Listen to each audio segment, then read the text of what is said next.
estudantes! Sejam bem-vindos. Meu nome é Augusto Coelho e agora vamos conhecer um pouco os elementos da linguagem de pesquisa estruturada, o SQL.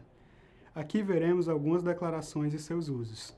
Vale ressaltar o seguinte: SQL não é programação, são declarações. Você define o que o banco de dados vai fazer. Um dos primeiros setores é o DDL, ou Data Definition Language, ou Linguagem de Definição de Dados.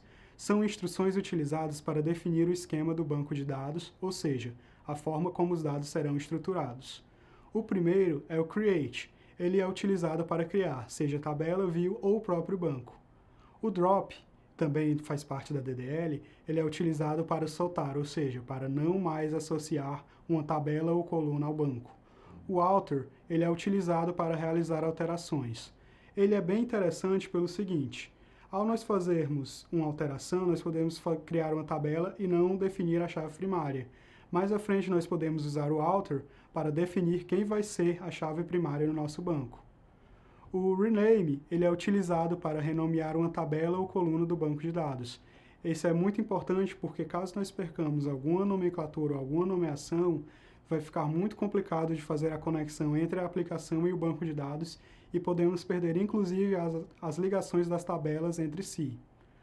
O Truncate, também da DDL, remove todas as linhas de uma tabela sem registrar as exclusões de linhas individuais. Ou seja, ele é um pouco mais intenso que o Delete.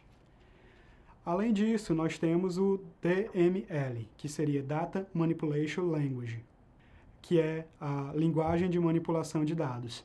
Ele é um subconjunto de instruções que, como a sua descrição indica, faz a manipulação dos dados, podendo ser através de recuperação, inclusão, modificação e exclusão.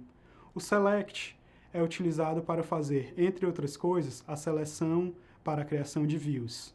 O Insert, ele realiza a inserção de tuplas em uma tabela, ou seja, é ele que realiza os dados. Nós identificamos a tabela em que nós vamos inserir, os dados que nós vamos inserir e os campos que eles vão ser inseridos.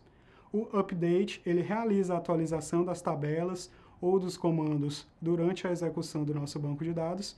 E, por fim, o Delete, que realiza a remoção.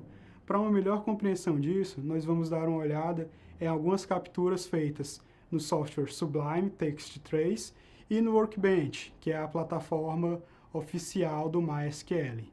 Desejo a todos um bom estudo.